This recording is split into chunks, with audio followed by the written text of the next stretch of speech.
अजकल मैं एक मिसाल दे रहा इतने भी अर्ज कर देना, वह बड़ा लुत्फ है। पहले जमाने से लोग बच्चा भेजते सन, हुण लोकेशन भेज, लोकेशन कित्थे हो जी, मैं इस वेले अगले दिन मैं कसूर गया तो उत्थे एक बंदे ने मैनू लेट करना सी, उस लोकेशन ही होर दे,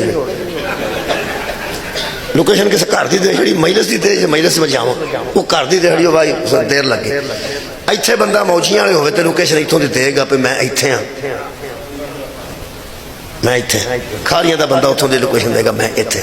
इहदा मतलब है लोकेशन भी उहदे कोलों मंगवाई दी, जिथे जाना होवे जेड़ा उत्थे हो, जिथे जाना होवे जेड़ा उत्थे होवे उहदे कोल लोकेशन मंगवाओ कि तुसीं कित्थे हो जी, मैं इत्थे हाँ, लोकेशन भेजो तुसीं कित्थे हो, वो लोकेशन भेज देवे। जे नैट चलदा होवे, फोन भी उस किस्म दा कोल होवे तो फिर बंदा लोकेशन ते अपड़ जाता है। मौलवी साहब मसीते खलो के दसा, ये जन्नत जाना होवे तो लोकेशन किदे कोलों मंगवानी चाहिए?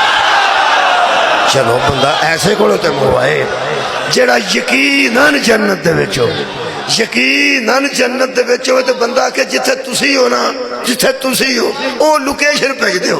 मैनू तो दो भरा लभ गए ने, बाकी बंदे खज्जल होने तो मर्जी है। अल हसन वल हुसैन सैयदा शबाब अहल जन्ना, पैगंबर ने फरमाया मेरे दोवे बेटे जन्नत के नौजवानों के सरदार ने, जिन्हें आना होवे भावें छोटे को लोकेशन मंगवा ले भावें बड़े को।